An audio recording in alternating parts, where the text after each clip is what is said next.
위기가 오면 이머징 마켓에 투자하면 안 되잖아요. 근데 이머징 마켓으로 돈이 왕창 들어오고 있습니다. 엔캐리 트레이드 자금이 뭐 200조니 2000조니 이런 얘기하면서 이제 시작이다 하는데 실제로 이렇게 빅스 인덱스라든지 풋볼 레이셔를 보면 아 여기서는 이제는 사야 된다라는 걸 알 수 있었고요.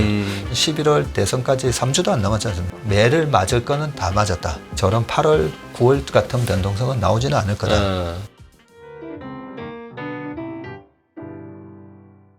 어서 오세요, 박 대표님. 안녕하세요. 네. 미국 장에 대한 뷰로서는 이렇게 직관적으로 다가오는데 하도 이제 이게 맞다 보면은 이렇게 주먹만 들어도 이렇게 움찔움찔하게 되는 것처럼 미국 가는데 우리가 못 갈까 싶기도 하고 미국 가는데 우리 한국 증시도 과연 비슷한 페이스로 가겠는가? 비슷하지 않으면 뭐 조금 처져서라도 가주면 좋겠고 제발 디커플링이라도 안 나면 좋겠다 싶을 정도로 요즘은 이제 자신감을 많이 잃었습니다. 물론 그 와중에 여기서도 국내에서도 지금 다시 또 순환매 차원의 시세 나는 부분도 있는데 그거는 저희가 2부에 따지는데 한번 그러면은 대표님 말씀하신 2016년 생각나네요. 그때 금융위기 이후에 쭉 이렇게 랠리가 사실 꽤 오랫동안 펼쳐지다가 2015, 16년 와서 굉장히 방향성 없이 가다가 그게 결국 다시 한번 팍 시세를 냈는 게 시기적으로 봐서는 트럼프 대통령 당선 확정되고 나서부터 장이 날라갔습니다. 맞습니다. 그죠? 네. 예. 그러니 이번도 미국 대선이 중요하긴 중요할 것 같아요. 네. 그 역사는 반복되고 주식시장의 역사도 보면 굉장히 비슷하게 반복이 되지 않습니까? 네, 예. 똑같이 반복되지 않을 뿐이지 주식의 역사도 희한하게 반복이 됩니다. 그래서 지금 2016년도에 그러면 시장이 어땠는지 지금 차트를 제가 가져왔거든요. 네, 이 차트 보시면서 보면 야 정말 희한하게 똑같네라는 느낌을 받으실 건데 지금 왼쪽 차트 오른쪽 차트 보시면 소장님이 어느 게 24년이고 어느 게 16년인 것 같습니까? 굉장히 지금 우리 코스피입니까? 네, 코스피입니다. 아, 지금 오른쪽에 보니까 요새 매일 들여다보고 있는 지금 거고 왼쪽 게 2016년이겠네요. 예, 2016년입니다. 예. 그래서 2016년에 짝수해가 왜 시장이 좀 안 좋으냐면요. 짝수해는 항상 스포츠 빅 이벤트가 있습니다. 뭐 월드컵이 있든지 네, 올림픽이 있든지 올해는 예. 올림픽이 있었고요. 그리고 짝수해에 미국의 중요한 선거가 다 짝수해에 있습니다. 그러네요. 대통령 선거, 중간 선거. 예. 그래서 일반적으로는 중간 선거 때가 안 좋고요. 대통령 선거 때는 소위 말하는 집권 여당이 대통령 선거에서 재선을 해야 되다 보니까 경기를 망가뜨리지는 않는다는 거죠. 예. 그래서 올해 시장이 나쁘지는 않을 겁니다. 예. 네, 올해도 여러 가지 시장이 무너질 거다는 이런 얘기를 많이 하시는 분들이 계셨는데 그러지는 않을 겁니다. 하지만 짝수회 그리고 스포츠 빅 이벤트라든지 선거 때문에 선거에 대한 불확실성 때문에 경기가 그렇게 아주 좋은 모습은 나오지 않을 거기 때문에 조그만 악재도 시장이 심리가 흔들리면서 네. 확 밀렸다가 예. 그러고 실제로 경기가 나쁘지는 않으니까 또 올라오고 네, 그런 모습이 2016년도에 지금 보시면 예. 저렇게 저도 저항선하고 지지선 쭉 그어놨는데 예. 중간중간에 보면 확 빠졌다가 올라왔다가 확 빠졌다가 올라왔다는 그런 모습이 있는데 예. 굉장히 흡사했던 거는 뭐냐면 2016년도 초에 지금 저렇게 빠졌었던 저 구간에 우리나라 신문에서도 뭐가 문제가 됐냐면 홍콩 ELS가 문제가 됐었습니다. 아, 네, 그때 2016년 1월 달에 압구정에 있는 모 증권사 지점장 하시는 선배님이 전화 와서 도대체 이 중국 시장 관련돼서 홍콩 ELS에 물려 있는 거 이거 어떻게 해야 되는지 와서 좀 얘기를 해달라 예. 해서 1월 말에 제가 갔었고요. 그러면서 그때 제시한 제 아이디어는 ELS 물려서 마이너스 40% 낙인된 계좌들 그 계좌들을 살릴 방법을 말씀드리겠다고 하면서 말씀드렸던 게 그 홍콩 ELS에 물린 계좌들이 마이너스 40%면 1억을 투자했으면 6천이 됐잖아요. 그 6천을 똑같이 홍콩 ETF 추종하는 홍콩 지수를 추종하는 그냥 ETF에 사놓으시면 되는데 왜냐하면 지수는 회복할 거니까. 그런데 아마 그렇게 하시기 힘들 겁니다. 왜냐하면 40% 터졌는데 야 이걸 다시 홍콩 지수에 넣으라고 아마 실행하시기는 힘들 겁니다라고 말씀드리고 왔었는데 그러고 나서 1년 반 뒤에 홍콩 지수가 7천에서 다시 14,000 가거든요. 네. 이번에도 희한하게도 똑같은 일이 벌어졌습니다. 이렇게 그러니까. 홍콩 지수가 올 연초만 하더라도 각 5대 은행이 홍콩 지수와 관련된 ELS 판매를 금지하겠다. 그랬죠. 예, 이런 조치가 나왔었고요. 한편으로 보면 이때 ELS를 오히려 발행해야 되는데 오히려 금지하는 오히려 소일고 외양간 고치는 그런 조치가 나왔었는데 맨날 뒷북이죠. 네. 이를 그러고 나서 똑같이 최근에 홍콩 지수, 중국 지수가 다 급등을 했고요. 지금 보시는 바와 같이 여러 가지 심리적으로 대통령 선거에 대한 불확실성 때문에 뭔가 기업 활동이 아주 적극적으로 나올 수가 없습니다. 그래서 주가가 올라가면 또 매도가 나오고 그런 우상향, 울퉁불퉁한 박스권 모양이었고 지금 오른쪽이 똑같은 코스피 비슷한 모습이 나오는데 자세히 보시면 10월 달부터 11월, 12월 보면 이 2016년도에도 이 지지선을 한번 깹니다. 예. 네, 깨면서 확 빠지면서 그때는 트럼프가 당선되면서 빠지긴 했었지만 그 대통령 선거 있기 한두 달 전부터 시장은 미리 스물스물 이제 빠지면서 힘이 없었고요. 예. 그러면 이런 모습이 나오고 나서 그러면 2017년은 어떻게 됐지? 네, 그게 궁금하시잖아요. 네, 2017년도에는 그때 당시에 2016년 가을에는 트럼프가 당선되면 시장이 박살날 거다. 왜냐하면 강력한 보호무역 예. 그리고 관세 예. 올린다. 예. 그런 얘기를 지금도 똑같은 얘기를 했었고요. 그러면 시장이 망가지는 거 아닌가라고 했는데 2017년도에 랠리가 왔었죠. 네. 네, 코스닥, 코스피 전부 다 랠리가 왔었기 때문에 지금 그 다음 차트 코스닥도 한번 보여드릴게요. 지금 코스닥 시장 때문에 많은 분들이 또 괴로우실 건데 지금 왼쪽 오른쪽 지금 네. 코스닥 보고 계신 거거든요. 오른쪽이 지금 그거. 네, 오른쪽이 지금 2024년 24년의 코스닥이고 코스닥이고. 왼쪽이 2016년 코스닥입니다. 그래서 올해 여기 나와서 4월달, 6월달 계속 나올 때마다 웬만하면 코스닥은 4월 정도에 정리를 하시고 한 6개월 동안 10월까지는 그냥 쉬시는 게 오히려 낫습니다. 라는 얘기를 일관적으로 했던 얘기고요. 근데 주식시장의 역사는 반복이 되는데 사람들이 망각의 동물이에요. 코스닥은 올 연초에서도 나와서 말씀드렸던 게 코스닥의 짝수년도의 평균 수익률이 25년 동안 마이너스 17.5% 나오거든요. 평균이요. 네. 근데 홀수에는 플러스 40%가 나옵니다. 그래서 코스닥 시장에 있어서 가장 좋은 전략은 그냥 홀수에 돈 많이 버시고 짝수에는 그냥 쉬는 게 낫다는 거죠. 그래서 쉬는 것도 투자라는 얘기가 있는데 많은 분들이 아마 공감을 하실 게 참 쉬는 게 힘들다. 계좌에 돈만 있으면 자꾸만 뭔가를 사게 되고 그리고 물려있는 주식 잘 네. 못 팔게 되고 그래서 지금 보시는 것처럼 코스닥이 그때도 저렇게 많이 빠졌는데요. 그럼 코스닥은 왜 저렇게 많이 빠지는지에 대한 이유를 알아두셔야 이제 다음에도 투자하실 때마다 계속 써먹으실 수가 있는데 코스닥의 지금 시가총액이 400조잖아요. 네. 근데 400조 시장이 올해 2024년도에 코스닥의 예상 수익이 처음에는 20조 가까이 난다라고 돼 있었습니다. 뭐 400조에 20조 나는 것도 많이 나는 건 아니지만 근데 계속 이익이 안 났잖아요.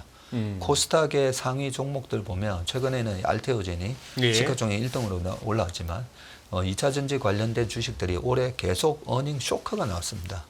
그렇죠. 쇼크가 나오면서 맞아요. 예. 20조는커녕 18조, 15조, 13조 이렇게 떨어지는 거예요. 이익이 안 나기 때문에 이 실적 장세에서 심리가 무너지면서 저렇게 빠졌던 거고요. 그리고 연말마다 되면 아쉬운 게 아니라 안타까운 점이 있죠. 2016년도에도 연말만 되면 저렇게 10월, 11월 달 되면 코스닥뿐만 아니라 중소형주들이 박살나는 이유가 그때 당시에 대주주 과세 요건 때문에 네, 그래서 제가 2020년, 21년 항상 말씀드렸던 게 또 연말만 되면 이 말도 안 되는 대주주 과세 요건 때문에 단기 투자를 오히려 조장하는 그런 과세 정책 때문에 이런 말도 안 되는 변동성이 나오기 때문에 이거 개선시켜야 됩니다 했는데 다행히 1인당 50억으로 개선은 됐습니다. 그런데 올해는 금투세 때문에 또 그러네요. 수많은 투자자들의 마음을 힘들게 하면서 이렇게 주가가 빠지는 그런 일들이 또 반복이 됐습니다. 저 밑에 주식시장의 역사는 반복된다. 관로 안에 뭐라고 쓰신 겁니까? 예, 왜 역사가 이렇게 반복이 네. 될까 제가 고민을 해봤더니요. 네. 인간은 망각의 동물이라는 거죠. 네, 자꾸 잊어버립니다. 네, 그러고 나는 왜 이렇게 똑같은 실수를 네. 반복하지? 네, 그렇게 한탄을 하게 되고요. 또 왜 똑같은 실수가 반복되나 했더니 초보자들이 계속 지속적으로 유입이 됩니다. 예, 제가 20대 때 실수했던 거 또 새로운 분들이 들어와서 똑같이 네. 실수를 네. 하게 되고요. 그리고 세 번째는 이 확증 편향과 보유 편향인 거죠. 예, 결국은 내가 주식을 사는 순간 원숭이가 된다 이런 말처럼 내가 주식을 갖고 있으면 좋게 보고 내가 인버스나 곧버스를 투자하면 시장을 안 좋게 보고 네, 내가 가지고 있는 이 포지션에 따라서 보유 편향과 확증 편향이 있기 때문에 예. 예, 이런 주식의 역사는 끊임없이 반복되더라라고 제가 요약을 좀 해놨습니다. 예. 자, 이 부분을 보시고 그러면 과거의 역사를 보면서 계속 우리가 리마인드를 해야 되는데요. 그러면 2016년도에 보시면 결국 코스피는 플러스 3.3 정도로 끝났었거든요. 아까 예. 한번 확 무너졌다가 결국은 좀 올라오면서 3.3으로 끝났고 지금도 코스피가 마이너스 2% 정도 언저리 하고 있는데 저는 연말 기준으로는 결국 플러스가 나서 끝난다고 봅니다. 근데 강보합 정도 끝나고 코스닥도 이번에 마이너스 한 22%까지 갔었거든요. 네. 22% 갔다가 그때 2016년도에 마이너스 7.5% 정도로 끝났는데 이번에도 뭐 이 언저리로 끝나지 않을까 네, 생각하기 때문에 그동안의 조정장에 주식을 들고 못 피하셨다면 지금부터 하셔야 되는 전략은 명확하게 그냥 주식 들고 가시면 됩니다. 이제는. 왜냐하면 이 짝수년도에 보통 11월 달에 우리가 할로윈 전략이라고 해서 10월 말에 투자를 해서 홀수년도 한 5월 언저리에 팔면 수익이 꽤 많이 나옵니다. 그러면 재작년에 2022년도 10월 말에 주식을 사가지고요. 작년 4월 달에 주식을 팔았다고 하면 작년 4월 달에 코스닥이 플러스 40%가 나옵니다. 작년 한 해 YTD로 40%로 나왔다가 작년 23년도에 플러스 27.6%로 끝나거든요. 네. 그래서 이번에도 똑같은 전략이 가능하다라는 말씀을 드리면서 지금 이제 그동안의 울퉁불퉁한 장세 지난 8월 달에 와서는 제가 뭐라고 말씀드렸냐면요. 금리 인상이 이제 끝났고 동결한 상황에서 9월 달에 첫 금리 인하가 있을 거기 때문에 이 금리 인하가 있기 전으로 변동성이 막 심한 장세가 전개되고 이런 장세가 골프로 따지면 난이도 1, 2에 해당되는 그런 어려운 장이 될 거라고 단기적으로는 그 말씀을 드렸던 거고 그래서 이제 그 변동성 장이 거의 끝나가기 때문에 그동안 고생 많으셨는데 네, 이제 연말부터 시장이 나쁘지 않을 거다. 그러면 이 자리에 앉아서도 많은 분들이 나오셔가지고 11월 달부터 진짜 조심해야 된다. 이런 얘기도 많았지 않습니까? 예. 그런데 내가 어떻게 전략을 갖고 있느냐에 따라서 네, 대응 전략이 달라집니다. 2022년 11월 달에도 23년 1Q, 2Q가 시장이 박살나고 나스닥도 크게 박살나고 그런 마음을 가지고 계셨던 분들은 23년 연초에 있었던 2차 전지 랠리부터 해서 피부 미용 기계, 자동차 랠리 아무것도 주식을 못 쓸 겁니다. 왜냐하면 시장이 빠진다라고 생각을 했기 때문인 거죠. 그래서 누가 맞을지는 모르겠지만 조금 논리적으로 따져보면 지금 상황에서는 오히려 시장이 안도랠리가 올 가능성이 높다. 저는 그렇게 생각합니다. 단순하게 이렇게 그냥 장 끝나고 나서 3대 주체 외국인 기관 개인 해서 누가 사고 누가 팔았는지를 이렇게 살피는 게 뭐 루틴입니다만 우리 투자하시는 분들은 우리 개인들은 지금도 계속 사고 있어요. 네. 코스피 코스닥 할 것 없이. 그럼에도 이제 지수가 밀리고 있으니까 그러면 이게 외국인이 돌아와 줘야 되는 거 아니겠습니까? 맞습니다. 네. 그래서 우리 투자자분들이 한 5년 전에 뭐 동학개미 혁명 이러면서 그건 너무 무모하게 주식 사는 거 아니야? 뭐 이런 얘기로 시작을 했었지만 그동안에 한 5년 동안에 우리 연합인포 맥스 라이브를 비롯해서 참 많은 양질의 방송 때문에 우리 투자자들의 수준이 저는 되게 많이 높아졌고요. 그래서 최근에 주식을 사시는 부분이 결코 잘못된 투자가 아니다는 거죠. 네, 말씀하신 대로 여기서 외국인이 계속 때리고 있는 이런 상황인데 과연 그러면 외국인은 돌아올까? 네. 그 부분인데 그 부분에 대해서 말씀을 드리겠습니다. 예. 네, 표를 보시면요. 외국인의 현선물 포지션이라고 해서 이 외국인의 주식 포지션만 보면 안 되잖아요.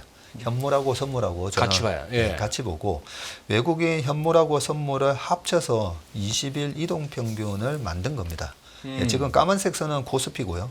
지금 바 차트로 나오는 게 20일 이동 평균이라고 보면 되는데 외국인 순매수 합계입니다. 합계를 네. 이걸 이동 평균을 안 만들면 너무 삐쭉삐쭉 추세가 안 보이기 때문에 이렇게 합쳐 놓은 거고요. 예. 지금 보시면 22년 10월 달부터거든요. 지금 자료가 22년 10월 달을 보면 그때 22년 10월 14일 요때 언저리면 S&P 500이 3,500을 찍을 때예요.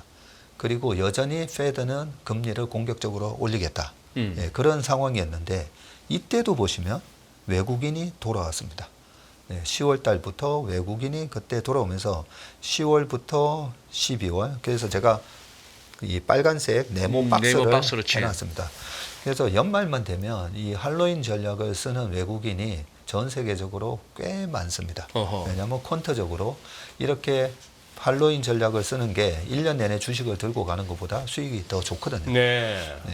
그렇고 그러면 파란색으로 제가 지금 표시를 해놓은 게 언제부터냐면 작년에 강세장이었잖아요. 작년에 강세장인데 2023년 7월 26일부터 23년 11월 초까지 외국인의 현선물 순매수는 저렇게 순매도를 보였습니다. 예. 예. 그래서 이 계절성이 있다는 거죠. 7월부터 10월까지는 항상 외국인의 어떻게 보면 수급 비수기였고요. 예. 3분기가. 그리고 찬바람이 불면 돌아옵니다. 그래서 2023년에도 이때도 연말에 랠리가 있었고 작년 그러면 한번 되돌아보면 작년에 8, 9, 10 3개월 연속 나스닥이 연봉이 났어요. 예. 그리고 마지막 10월 달에 한 번 더 이 패닉 셀링을 만들었던 게 10년 국채 금리가 5% 찍었고, 그죠? 그리고 10월 초에 하마스와 이스라엘 분쟁이 시작이 됐고, 그런 상황에서 10월 달에 굉장히 무서운 장이 진행됐는데, 희한하게도 11월부터 또 외국인 매수가 들어오면서 11월, 12월 두 달 만에 15% 이상 올랐어요, 장이. 그랬던 부분을 보면, 자, 지금 그러면 최근에 보면, 와, 외국인이 너무 가열차게 때리니까 무섭잖아요. 무서운데, 과거의 패턴하고 비교해 보면 늘 있던 패턴이다. 그리고 11월, 12월 달에는 외국인은 돌아온다라고 보면 되고, 그럼 최근에 저희가 글로벌 펀드 플로우를 항상 매주 체크를 하거든요. 크게 달라진 점이 있습니다. 위기가 오면 이머징 마켓에 투자하면 안 되잖아요. 그러죠. 근데 지난주, 지지난주 이머징 마켓으로 돈이 왕창 들어오고 있습니다. 그렇다는 말은 위기가 오면 이머징 마켓부터 줄이고 그리고 선진국 주식에서도 이 베타가 높은 성장주를 줄이고 오히려 필수 소비재로 도망가야 되는 건데 지난 8하고 9월 달에는 공격적인 그런 하이 베타에 해당되는 IT를 줄였고요. 그리고 필수 소비재로 옮겨갔어요. 그리고 채권을 많이 사고 현금 비중을 늘렸습니다. 그런데 최근 2주 동안의 동향은 이머징 마켓, 지금 이머징 마켓 사야 되는 거 아니야? 이런 분위기로 바뀌었고, 자, 미국에서, 아니, 정말 박전무 얘기대로 그러면 이런 경기 민감주를 산다고? 정말인가? 이렇게 생각하실 수가 있잖아요. 그 경기에 가장 민감한 주식 중에 하나가 뭐냐면요. 카니발 크루즈 같은 기업입니다. 그 유람선 말이죠. 그 카니발 크루즈가 이번 고금리 상황에서 굉장히 고생을 한 주식입니다. 왜냐하면 그렇게 배가 한 100대 정도 있거든요. 그 어마어마한 크루즈 배가 한 100대 정도 있는데 그 100대를 유지하기가 굉장히 힘듭니다. 근데 최근에 카니발 크루즈가 맨날 이 13불에서 18불 사이에서 왔다 갔다 하다가 확 빠지기도 했었는데 최근에 20불을 뚫고 올라옵니다. 최근에 항공사 주가 좋죠. 델타 에어라인 이런 것도 막 올라옵니다. 그런 걸 보면 경기가 나쁘지 않네. 경기가 나쁘다라고 생각하면 그런 경기 민감주부터 팔아야 되거든요. 그래서 여러 가지 정황을 보면 보통 이제 시장이 돌아서기 전에 주도주가 먼저 바닥을 치고 돌아서지 않습니까? 그런 측면으로 봤을 때도 최근에 주식시장은 연말하고 내년 초에 오히려 랠리가 올 거야라고 얘기를 하고 있다는 거죠. 아까 이제 설명을 듣다 보니까 그 외국인들이 할로윈 데이 무렵 찬바람 불 때 이제 사기 시작해서 얼추 그 이듬해 한 사업 할로윈데이 때좀 사서 부활절 때좀 팔면 되는구나 분위기가 네. 시기적으로. 그런데 아까 이제 보면은 최근 것만 봐서는 작년 10월 말에 바닥 찍고 이제 지수도 돌고 외국인 그것도 들어오고 한 거나 그 전에도 그렇고 최근 거는 연준 역할도 컸습니다. 시기적으로 보면은 이른바 작년 10월 달에 피벗이 본격화됐잖아요. 네. 이제 금리 인상은 없다 네. 하는 그런 부분도 있었고 그 부분도 한번 생각해 볼 필요는 있겠다 하는 거고 또 아까 한 2주 정도 이머징 쪽으로 자금이 돌았다고 하셨는데 그거 죄다 그러면 중국 홍콩으로 갔나요? 우리는 뭐 떡고물이 떨어지는 게 없네. 2주 동안. 맞습니다. 예. 그래서 이 이머징 마켓으로 자금이 대거 들어왔는데 예. 한국 쪽으로는 어떤가 봤더니 이머징 마켓으로 들어온 자금에서 예. 반도체를 파는 자금을 썸을 합쳐봤더니 예. 약간 순유출이더라고요. 아쉽게도. 우리나라는 네. 그래서 2주 연속 순유출 모습이 나오면서 계속 지금도 이제 삼성전자에 대한 매도가 나오고 있고 한편으로는 하이닉스는 최근에 다시 매수를 하기 시작하는 그런 모습이 있고 하이닉스는 최근 바닥에서 15만 원이 깨졌다가 거의 19만 원 언저리까지 오면서 바닥에서 거의 35% 이상 반등 들어오는 모습이었고요. 미국의 마이크론 같은 경우에도 80불대까지 갔다가 지금 110불 언저리까지 왔으니까 네, 삼성전자가 이 반도체 내에서의 경쟁 우위를 잃어버린 거 아니냐 이런 거에 대한 실망 매물 때문에 매도가 나오고는 있지만 전체 반도체에 대한 시황 분위기는 뭐 얼마 전만 하더라도 되게 싸했었잖아요. 예. 근데 반도체의 대장주 엔비디아가 종가 기준으로 신고가가 났고 네, TSMC 또 올라가고 예. 이런 여러 가지 정황을 보면 외국인들이 반도체, IT, 그다음에 하이베타를 좀 줄여 놓는 분위기가 7월 말부터 9월 초까지 이어졌었는데요. 지금은 업황 자체를 나쁘게 보는 게 아니라 그 중에서 선별해서 투자를 하는 모습으로 좀 바뀌어 있기 때문에 그렇게. 너무 이렇게 부정적으로 보고 있지는 않다. 그리고 이머징 마켓으로 저렇게 큰 자금이 들어오는 거는 거의 보기 힘든 경우였거든요. 예. 보기 힘든 경우였는데 중국이 지금 MSCI 이머징 마켓에서 차지하는 비중이 꽤 큽니다. 꽤 많이 커졌고요. 그래서 중국 쪽으로 들어오는 자금이 커지면서 좀 수급적으로는 그쪽이 유리하지만 일단 반도체는 찬바람이 불면 좀 가격이 또 위로 튀는 경향이 있어가지고요. 지금 우리 채팅창에서 우리 시청자분들 중에 이제 이런 말씀도 하시는데 그 찬바람 불 때 외국인들이 다시 이제 들어오는 게 배당 보고 들어온다. 이 시각에 대해서는 어떻게 보십니까? 네, 그것도 맞는 얘기인데요. 네, 배당 투자하는 그 외국인이 따로 있고 그 다음에 이렇게 할로윈 전략 쓰는 헤지 펀드들 따로 있고요. 따로 있고. 네, 그 다음에 이번에 반도체 매도가 좀 많이 나왔던 거는 롱텀 펀드들 중에서 네, 캐피탈이나 이런 여러 가지 반도체를 좋게 보고 그냥 장기적으로 들고 가는 펀드 중에서도 일부 매도가 나온 거는 맞습니다. 네, 많기 때문에 배당 보고도 들어오는데 지금 이 좀 전에 차트를 보시면 예. 보통 1, 2, 3, 4, 5까지 거의 한 7월 달까지 보면 외국인의 매수가 굉장히 공격적으로 들어옵니다. 네, 그래서 꼭 연말 배당만 보고 들어오는 거는 아니다. 오케이. 좋은 그리고 질문해 지금 주셨습니다. 이제 어차피 지금 이제 반도체 쪽을 한번 또 짚어주셔야 되겠는데 그 전에 한번 우리 박 대표님 이쪽 시각은 어떠신가 해서 이게 뭐 바깥에 달러 인덱스 자체가 벌써 이 아이러니가 9월 FMC 이후에 네. 9월 FMC 이후에 미국 연준은 정책금리 50bp 내렸더니만 오히려 시장금리를 할 수 있는 미국채 10년물은 지금 50bp 올라버렸습니다. FMC 이후로. 예.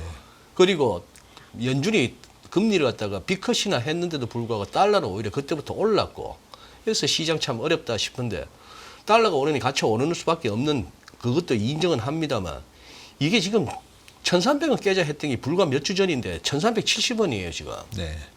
오늘 69원 얼마인데 지금 유럽장 돌아가면서 72원까지 올라와 버렸는데 이 지금 뭡니까 이거 사람들 화들짝 놀라게 할 정도도 아니면서도 은근히 이거 뭡니까 깨구리 지금 그거 하고 있는데 시원하다 하면서 제끼고 있는데 이게 미지근한 정도를 넘어서 이게 살살 이제 따끈따끈해집니다. 이거. 이 환율은 별로 어떻게 걱정 안 되세요? 환율 걱정됩니다. 걱정되는데 예. 우리가 퀀터적으로 퀀터적으로. 네, 지금 1,370원 이러면 무섭잖아요. 네, 얼마 전에 22년 10월 달에 그때도 바닥 칠 때 1,444원 갔을 때 레고랜드 사태. 그때. 네, 그때도 1,500원은 무조건 가는 것 같고 이번에 1,600 갈 수도 있다. 그때 뭐 그런 소리 나왔죠. 그런 얘기도 나왔었지만 결국 지나고 보면 그런 환율에서 주식 사는 게 맞았잖아요. 지나고 한번 보세요. 1,370원에서 주식 사가지고 1년 안에 수익이 안 난 적이 한 번도 없습니다. 네, 1년 기다릴 필요도 없고요. 6개월 안에 다 수익이 났었습니다. 그래서 지금 환율이 그러면 위기를 앞두고 환율이 급등하는 건지 아니면 최근에 계속 고환율이 지속되잖아요. 예, 지속되는 이유가 미국채 10년물하고 중국은 지금 10년물이 2%가 막 깨지고 있는 상황이고 예. 우리나라 10년물도 한 100bp 이상 차이가 나잖아요. 예. 그래서 각국의 금리 차 때문에 지금 달러가 강세를 보이고 있는 그런 국면이기 때문에 이게 위기가 오면서 발생하는 환율 급등인지 아니면 그 미국하고의 금리 차 때문에 발생하는 환율 고고 환율 상황인지 그 부분을 명확하게 보실 필요가 있는데 지금 그러면 달러 인덱스를 보면서 한번 말씀드릴게요. 예.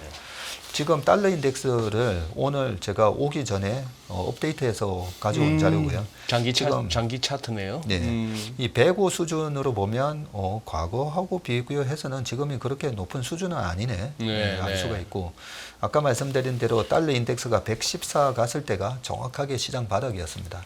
바닥이었고 그때부터 미국 시장의 랠리, 주식 시장의 바닥이 형성됐었는데 그러면 지금보다도 훨씬 심했던 1982년, 83년, 84년, 85년 플라자 합의 있기 전까지 네, 저 달러 인덱스가 160 갈 때까지 그러면 시장은 폭락을 했느냐라고 보면 그때 지금 83년, 84년, 85년까지 주식 시장은 계속 랠리였습니다.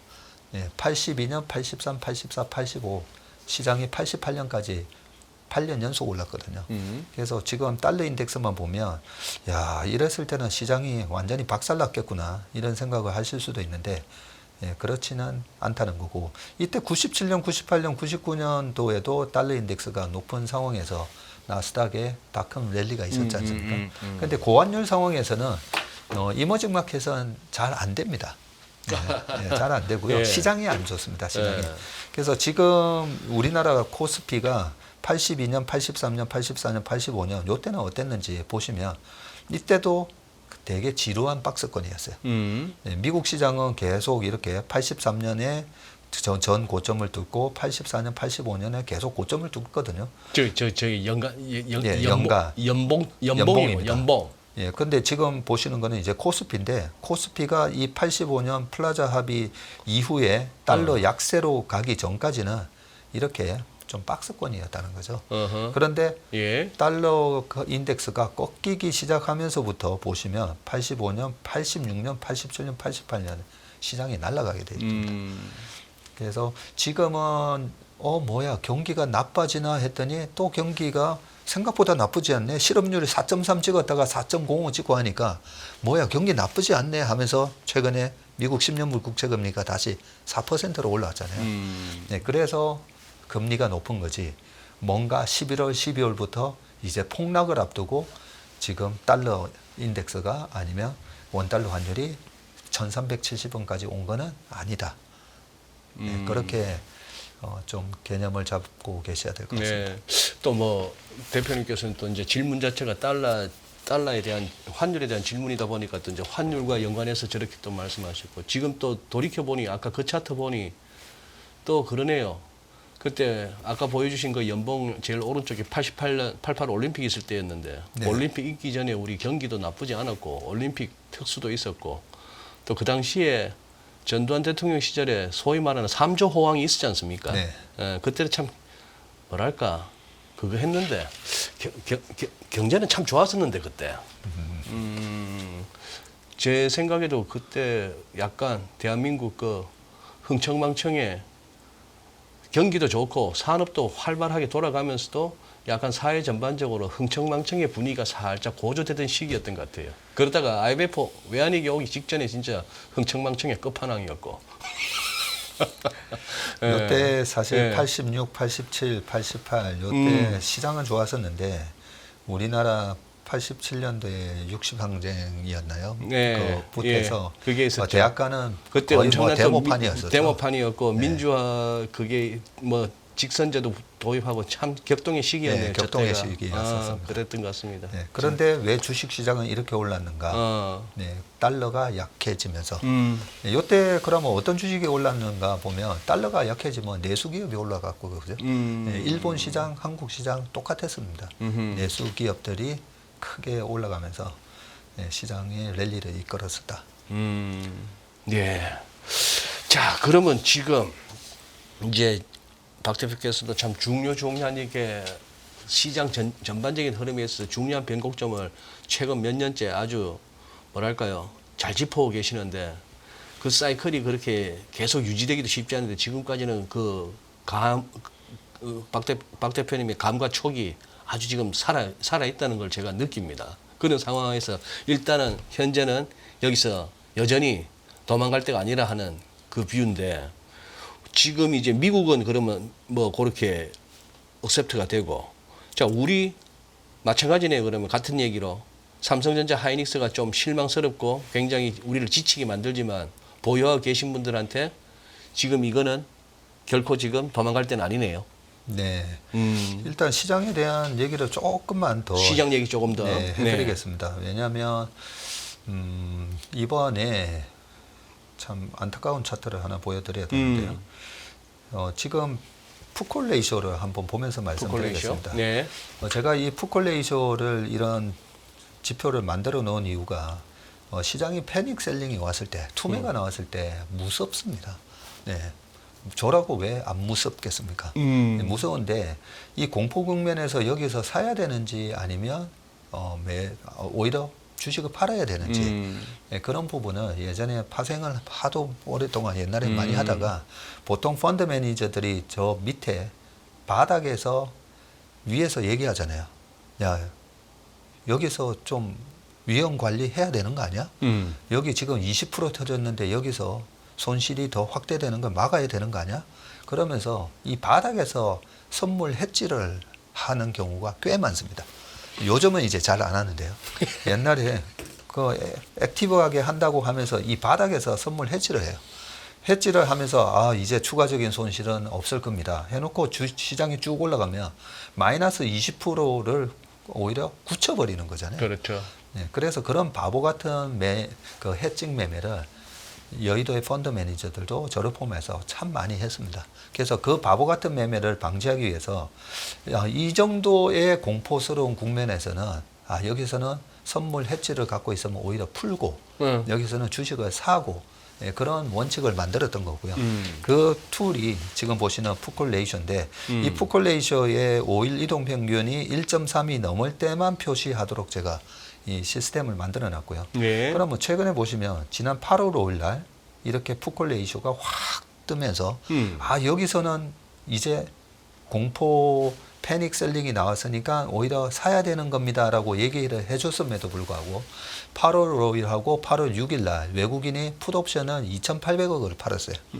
그 전에 7월 말하고 8월 초에 제가 외국인의 선물 옵션 포지션을 항상 체크를 하거든요. 네, 예. 얘네들이 왜 2,400이 깨져야 행사를 할 수 있는 풋옵션을 왜 사지?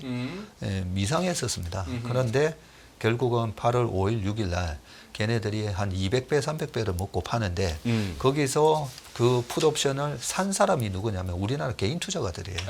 그 개인 투자가들이 8월 5일, 6일 이틀 동안에 풋옵션을 2,800억이나 사면서 외국인한테 그냥 돈을 퍼준 거예요. 퍼줬네요. 네, 퍼주고 이런 풋콜 레이셔를 보면 저같이 이제 낙관적인 전망을 하는 사람들한테 욕을 하게 되죠. 왜냐하면 나는 떨어지는 게 배팅을 하고 있는데 너는 왜 시장이 올라간다라고 얘기를 해야 하면서 그래서 그렇게 감정적으로 보실 게 아니라 이런 객관적인 지표를 보시면 좋은데 이 풋콜 레이셔를 꼭 기억을 해 놓으셨다가 이 풋콜 레이셔의 거래대금으로 5일 이동 평균이 저렇게 1.3 이상 넘어가면 거기서부터는 오히려 매수 대응을 해야 됩니다. 그래서 이걸 바이언 딥스라고 하는데 보통 우리가 다음에 공포 국면이 오면 나 매수할 거야 해도 실제로 이렇게 공포스러운 상황이 오면 매수 못 합니다.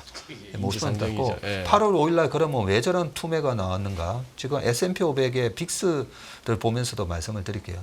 이때 빅스 직수를 보시면 이 정도까지 빅스가 치솟은 거는요.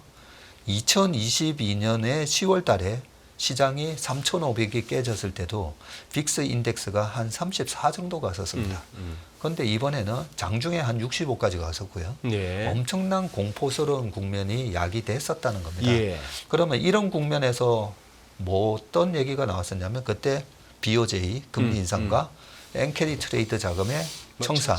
예. 엔캐리 트레이드 자금이 뭐 200조니 2000조니 이런 얘기하면서 그죠? 이제 시작이다 하는데 실제로 이렇게 빅스 인덱스라든지 푸콜 레이쇼를 보면 여기서는 이제는 사야 된다라는 걸 알 수 있었고요. 이번에 나타났던 이 빅스의 지수의 레벨이 지난 22년 10월 달에 바닥 쳤을 때 레벨보다 높은 수준이었기 때문에 그래서 모든 사람들이 이제 하락에 배팅을 하면 오히려 이렇게 반대로 가는 거죠.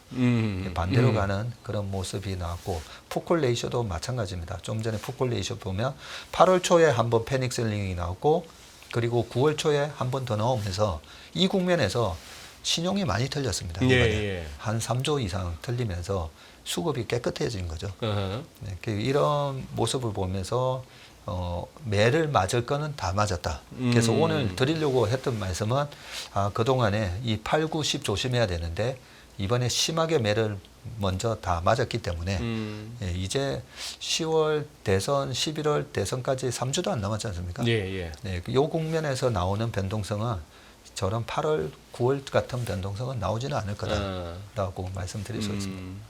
지금 요거 한번 설명해 주시죠. 지금 자료, 저 오늘 가져오신 자료에 14페이지, 15페이지는 무슨 말씀을 하고 싶어서 가져오신 자료입니까? 나스닥 버블 붕괴 가능성 하고 나서 다른 느낌하고 두 개의 차트가 있는데. 네. 예. 아까 제가 그 카니발 크루즈 네. 차트를 찾다가 못 찾았는데 이 14페이지 이 차트가 카니발 크루즈 차트입니다. 우리가 시장에 대한 여러 가지 경기 전망을 하면서 시장이 어떻게 될 거야 이런 얘기를 많이 하잖아요. 네. 그런데 주식 투자를 망치는 가장 큰 문제점 중에 하나가 경기 전망입니다. 경기. 네, 그거는 낙관주의자나 비관주의자나 똑같습니다. 네. 네, 3,300, 3,400에서 4,000 갈 거다라고 얘기를 하면서 경기가 어떻게 좋다면 이 정도까지 갈 수 있습니다. 이렇게 얘기하는 거고요. 바닥에서 이렇게 경기가 망가지면 여기서 더 빠집니다. 다 경기 예측을 갖고 시장을 얘기하는데 저는 경기 예측을 잘 믿지 않습니다. 믿지 않고 경기에 대해서 이렇게 와치독 역할을 해주는 그런 기업들이나 여러 가지 지표가 있습니다. 그러면 여기 카니발 크루즈 한번 잘 보시면 지금 경기 침체를 알려주는 워치독. 저게 예. 지금 카니발입니까? 예, 이게 카니발의 지금 월봉 몇 페이지? 차트이고요. 지금 14페이지. 자료 올라온 자료 중에는 14페이지. 네네. 예. 자, 그러면 바로 앞전에 카니발 크루즈는 언제부터 이렇게 빠졌는가 보시면 2018년 초에 1월 달에 고점 72달러를 치고 빠집니다. 네. 근데 잘 생각해 보시면 2018년도도 미국 시장이 좋다가 10월, 11월, 12월 연말에 한번 확 빠졌고요. 예. 19년도에는 S&P 500이 28.8% 올라가면서 랠리였었거든요. 그래요. 네. 근데 2019년도에 랠리였는데 카니발 크루즈는 왜 이렇게 빠지지? 네, 경기에 대해서 굉장히 민감하게 주가가 반응을 한다는 거죠. 그리고 그전에도 한번 볼까요? 그전에도 보시면 2010년에서 요때 당시에 11년도에 요때 11년 8월 달에 미국 신용등급 강등이 있었지 않습니까? 예. 이 강등이 있기 전 7월 달까지 미국 시장 좋았거든요. 네. 그런데 미리 빠집니다. 이렇게 미리 빠지는 모습이 있고, 자 2008년 금융위기 같은 상황을 우리가 피하고 싶기 때문에 예. 이 자리에 많은 분들이 나와서 그런 위기가 올 수 있다 없다라는 얘기를 하는데 예, 그런 상황에서 2007년 한번 보자고요. 2007년도에 펀드 열풍 많고 했었는데 자세히 보시면 요 국면에 2004년도에 고점을 쳤던 주가가 2005년, 2006년, 2007년 별로 못 움직이네. 못 움직이고 이렇게 우하향을 오히려. 합니다. 네. 오히려. 네. 그러면서 2008년과 같은 이런 큰 하드랜딩이 올 거를 미리 선반영을 한다는 거죠. 어허. 네. 그리고 그러면 닷컴 버블이 깨지기 전을 한번 볼까요? 닷컴 버블이 깨지기 전에 1999년 시장이 얼마나 좋았었습니까? 네, 이 닷컴 IT 주식만 올라간 게 아니라 다른 주식도 또 많이 올라갔었거든요. 예. 그런데 카니발 크루즈는 99년 초에 고점 치고 나서 왔다 갔다 하면서 못 올라갑니다. 그러네요. 네, 그래서 이 카니발 크루즈 같은 회사가 엄청난 배에 그게 다 나의 자기 자본으로만 산 게 아니라 항공사도 마찬가지지만 리스 해가지고 돈을 빌려서 예. 그리고 엄청나게 많은 관리 인력이 필요하잖아요. 예. 그래서 경기가 안 좋아지면 크게 손실이 나는 기업입니다.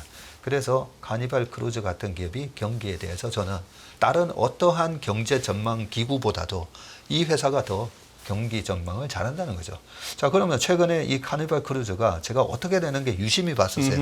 왜냐하면 제가 틀릴 수도 있으니까 만약에 11월 달부터 내년 상반기에 하드랜딩이 온다면 이 주가는 다시 거의 $10 초까지 미리 빠져야 되는데 그러네. 52주 신고가가 나오고 있어요, 지금. 지금 뭐 탄력받고 있네. 네. 이런 모습을 보면서 생각보다 나쁘지 않을 거고 이번에도 똑같이 연말, 연초 그 할로윈 전략에 의한 외국인 자금은 또 들어올 거고 시장은 나쁘지 않을 거다. 그렇게 생각합니다. 그럼 이어서 그 뒤에 두 개 다 한번 좀 지금 뭔가 하실 말씀이 있어서 가져오신 그림 네. 같은데. 그 다음 페이지도 예. 우리가 이 나스닥 월봉 차트나 지금 나스닥 월봉 차트를 보고 계신데 지난번 이 코로나 때도 요때도 보면 이거 뭐 닷컴 버블하고 너무 비슷한 거 아니냐 그러면서 저한테도 질문을 많이 했었거든요. 그때 20년 요때도 트럼프하고 바이든 선거를 앞두고 9월 10월 이렇게 조정받고 그 다음에 이렇게 랠리가 있었었는데 이번에도 마찬가지입니다. 야, 이거 너무 심한 거 아니야? 이 차트만 보면 그렇잖아요. 근데 이거는 단순 차트이고요. 로그 네. 차트로 보시면 지금 보시는 차트는 로그 차트입니다. 이 로그 차트로 보면 과거에 2013, 14, 15의 랠리, 2016, 17, 18년도의 랠리, 그리고 20년, 21년도의 랠리에 비하면 이번에 전고점을 뚫긴 했는데 상승률로 보면 그렇게 과하게 올른 건 아니다는 거죠. 그러면 과하게 올랐는지 안 올랐는지를 박전무가 보기에는 그렇게 보이지만 실제로는 과한 건지 아닌지는 제일 위에 상대 강도 지수라는 이 RSI를 보면 RSI가 70 이상으로 갔을 때 이렇게 과열 양상을 보이고 나서도 한 2년 동안 랠리가 왔었고요. RSI가 70 이상으로 들어가면 이게 그동안에 한 1년 동안 장이 많이 올라서 70 이상 올라가는 거거든요. 그러고 나서 또 한 1년 반 이상 과열 지표가 나오고 나서 장이 빠졌고 코로나 때도 그렇고 이제서야 70을 살짝 넘고 있다는 거죠. 이런 걸 보면 내년 상반기까지 이제 본격적인 랠리 와 이거 너무 과한 거 아니냐라는 그 장이 시작이 된다라고 그렇게 말씀드릴 수가 있습니다. 예, 그러네요. 그리고 지금 아까 이제 중국 얘기를 좀 그거 했는데 오늘 보내주신 원고에서 5자 해마다 돌아오는 중국 시장 굴기 그리고 끝이 5로 뭐 2025년 뭐 15년 네. 같은 그 말씀이죠. 네, 맞습니다. 그 내년이 그럼 2025년인데 네. 내년에 그럼 또 중국 한번 굴기 한번 하는 거예요? 네, 저희 분위기가? 기관 고객 중에 네. 저희가 8월 달에 해주식 투자에 대한 제안서를 제출하라라는 연락을 받고 예. 저희가 가서 이제는 중국 주식을 해야 될 것 같습니다라고 말씀을 드렸더니 어허. 뭐 8월 달만 하더라도 무슨 중국이에요. 그때도 중국 위기론이 네, 많이 네. 있었었고 중국을 해야 됩니다라고 했더니 뭐 저희랑은 벌써 한 거의 8년 가까이 거래를 하고 있는 기관이었기 때문에 아니 박전무 얼마 전에 7월 달에 한 언론사 포럼에 나와서도 중국은 독재 국가이기 때문에 독재 국가는 투자 안 한다고 해놓고 왜 갑자기 중국 주식을 하자고 그러는 거지? 거기에 대한 이제 명확한 이제 설명을 드렸는데요. 지금 이 차트를 보시면 크게 한 번씩 중국 시장이 올랐던 이 상해 종합주가 지수입니다. 월봉 예, 차트인데 예. 처음 가파르게 올랐었던 게 바로 2005년, 6년, 7년도에 있었던 상해 지수인데 이때 1000포인트에서 6000포인트까지 올라가는데 딱 2년 정도 걸렸습니다. 1000포인트에서 1000에서 6000 가는데 6000 지수가 가는데 6배 되는데 지수가 6배 가는데 딱 2년 정도밖에 걸리지 않았었습니다. 허하. 네, 2년 정도 걸렸고요. 그리고 바로 앞전에 후광통이라고 해가지고 2014년에서 15년 갈 때 예. 이때도 보면 지수가 2000 레벨에서 5100 정도까지 그때도 랠리가 있었는데 이때도 1년 만에 갔었습니다. 네, 1년 만에 갔는데 그러면 5자마다 왜 이런 중국 모멘텀이 발생하는가? 그리고 2014, 15년도에 에이 저때 상해 지수 후광통 때문에 저렇게 반짝 올랐다고 했지 우리나라에는 중국 모멘텀 없었어 이럴 수도 있잖아요. 저때 당시에 우리나라의 중국 소비재들 날라갔었죠. 2015년도에 아모레퍼시픽부터 해서 예, 코스맥스 예. 그리고 동물 마스크팩 만드는 회사 등등 해가지고 화장품이 날아가고 그 화장품 날아가기 전에 음식료가 날아갔었고요. 예, 5천만 인구가 아니라 이제 14억 인구가 먹고 바르고 시작한다. 예, 그 랠리 때문에 중국 소비재 어마어마하게 올라갔던 때입니다. 그래서 아니 5자해에 왜 중국의 랠리가 시작이 되는가에 대한 부분을 저희 클라이언트한테 이제 설명을 드렸죠.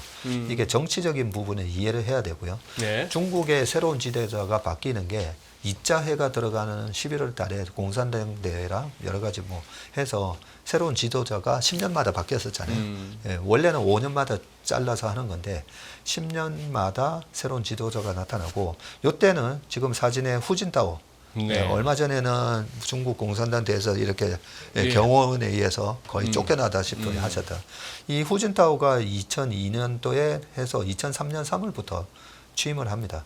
그러고 나서 중국이라는 거대한 큰 국가가 새로운 지도자가 나왔으니까 경기를 뭔가 살려야 되지 않겠습니까? 네. 저 사람이 지도자가 되더니 경기가 너무 안 좋아졌어. 먹고 살기가 힘들어져서 이러면 안 되잖아요. 예. 네, 그런 것처럼 2005, 6, 7년. 근데 저 때는 왜 7년까지 갔냐면 2008년도에 베이징 올림픽 때문에 그랬던 거고요. 저 때는 엄청난 인프라 사이클이었었죠. 중국 정부가 엄청나게 인프라에 투자를 했고 2005년, 6년, 7년 저 때에 중국의 GDP 성장률이 10%가 넘었었습니다. 예. 2007년도에는 GDP 성장률이 14.2%가 나오는데 그 GDP의 거의 50%가 정부 지출이었었거든요.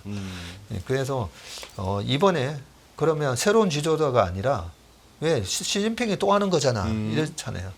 그런데 최근에 중국 정부가 왜 저렇게 경기 부양책, 부동산 부양책, 주식 부양책을 쓰는가 하면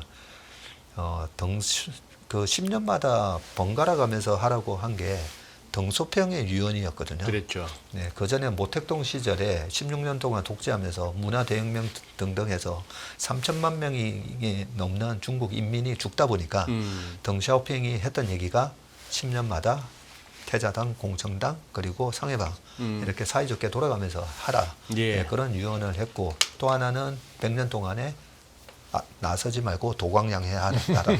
놨다가 그랬는데 이 두 가지를 다 어긴 사람이 시진핑인 네, 거죠. 네. 네, 그러면서 이제 10년을 했는데 2017년도에 개헌을 해가지고 새로운 시진핑의 3기가 시작된 거잖아요. 3기가 시작된 거죠. 그게 벌써 3년 차네요. 네. 네. 그러면 시진핑 입장에서는 지금 중국에 있어서 이 굉장한 인민들의 반발심이 큽니다. 예. 그 반발심이 크다 보니까 경기도 죽고 부동산도 죽고 그런 상황에서 시진핑이 등소평의 유언을 어기고 3년임을 하는데 2년임이라고 하죠. 2년임을 하는데 그러면 안 되겠죠. 그래서 중국 정부에서 새롭게 내가 10년을 더 하려고 하는데 봐봐. 경기 살아나잖아. 좋잖아. 이런 걸 보여줘야 되는 지금 상황이고요. 네, 그래서 중국은 사회주의 국가고 결국은 국가가 어떤 정책을 쓰는가가 중요한 겁니다. 근데 지금은 경기 살리겠다.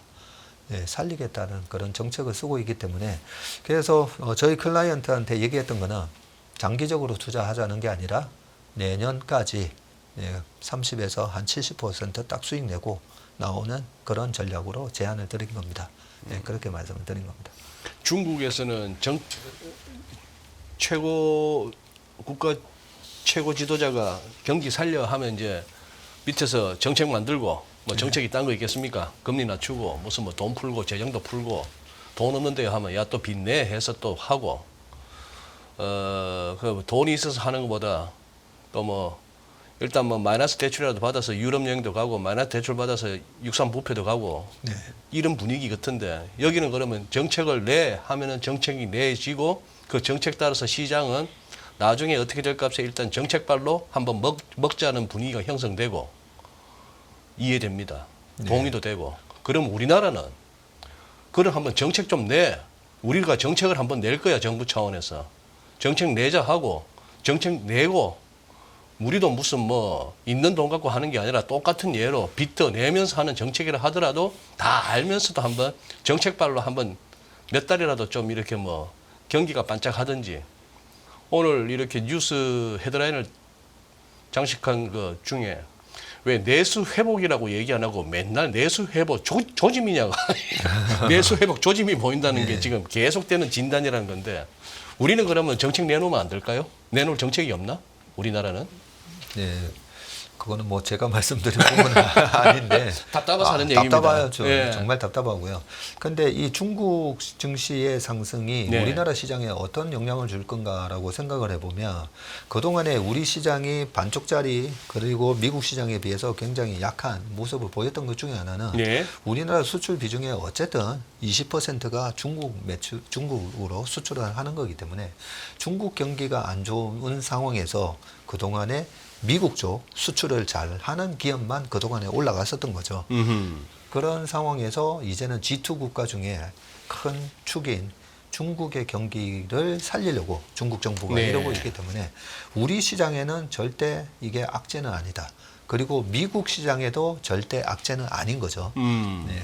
글로벌하게 샤넬백의 거의 40% 이상을 중국 소비자들이 사는 걸 우리가 생각을 해보면 중국 경기 부양은 결코 글로벌 시장의 악재는 아니다. 네, 그렇게 보시면 될 것 같고요. 지금은 상해시에서도 그냥 아예 돈을 쓸 수 있는 쿠폰을 그냥 나눠줄까? 뭐 이런 것도 고려를 하고 있고요. 최근에 나오는 부양책이 에이 생각보다 안 좋네 하면서 빠지기도 하고 하는데 일단 중국 정부의 의지는 무조건 시진핑이 이번에 연임을 했는데 야 살기 좋아졌네. 네, 이런 분위기가 나올 때까지는 어쨌든 밀어붙일 거다 이런 생각합니다. 그래요. 알겠습니다. 예, 1시간 가까이 우리 또 체슬리 투자자문의 박세익 대표께서 이제 뷰를 갖다가 쭉 정리를 해주셨습니다. 처음부터 이렇게 들으셨던 우리 시청자분들이라면 뭐 제가 특별히 요약을 안 해도 되겠습니다만 지금 어쨌거나 이런저런 여러 가지 앞서 하신 내용들은 지금 장은 이렇게 공포에만 적기보다는 어떻게 기회를 갖다 모색할 때다. 이런 오늘 또 결론을 제시해 주신 것 같습니다. 네. 예, 너무 뭐 2달 만에 뵙지만 뵐 때마다 너무 바쁘게 사시는 것 같아요. 주말이라도 좀 쉬십시오. 장이 어려워가지고요. 네, 열심히 할 수밖에 없습니다. 네. 그래요. 네, 오늘도 고맙습니다. 네. 네. 안녕하세요. 유승입니다. 더 많은 영상을 보고 싶으신 분들은 화면 오른쪽에 있는 구독 버튼을 눌러주시기 바랍니다. 그리고 영상을 보시면서 좋아요는 필수인 거 아시죠? 항상 인포맥스 라이브를 사랑해 주셔서 감사합니다.